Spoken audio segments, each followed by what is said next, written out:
Space, cold, vast, indifferent. Our ship, cut through the emptiness, engines burning with a low hum that resonated through our bones. We were chasing a ghost, a phantom signal flickering across galaxies.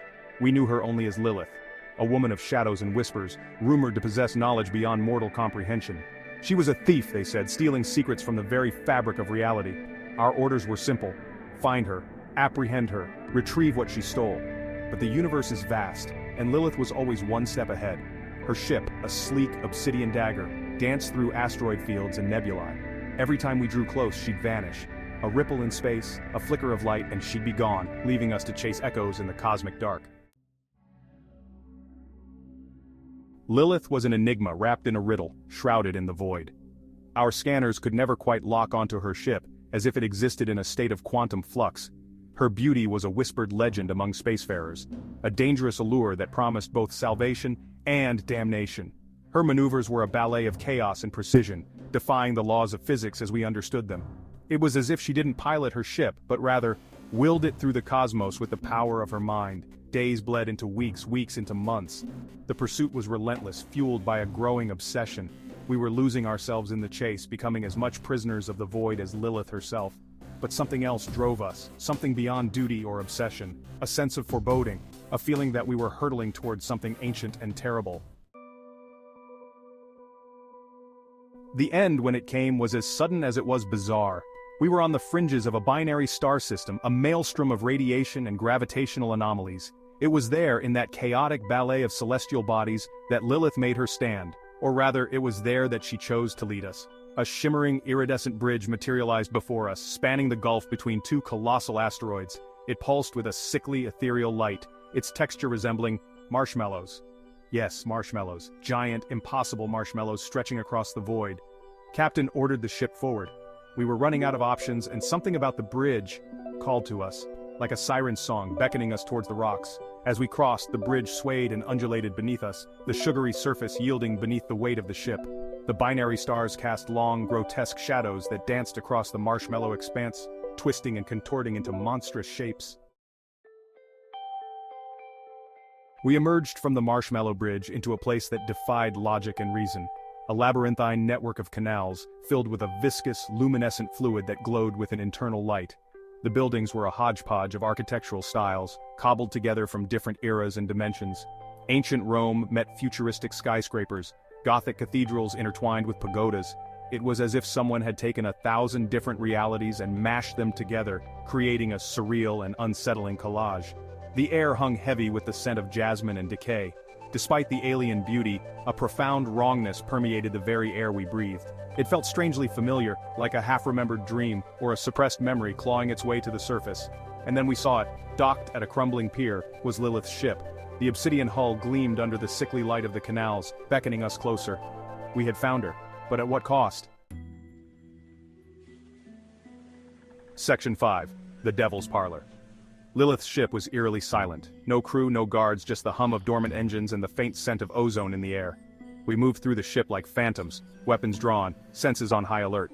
Each corridor we passed felt like a descent into madness, the ship itself a reflection of its mistress's warped psyche. The heart of the ship was a grand chamber, opulent and decadent. Velvet curtains framed stained glass windows that depicted scenes of cosmic horror, stars being devoured by black holes, galaxies colliding in a maelstrom of fire and destruction. And then we saw her.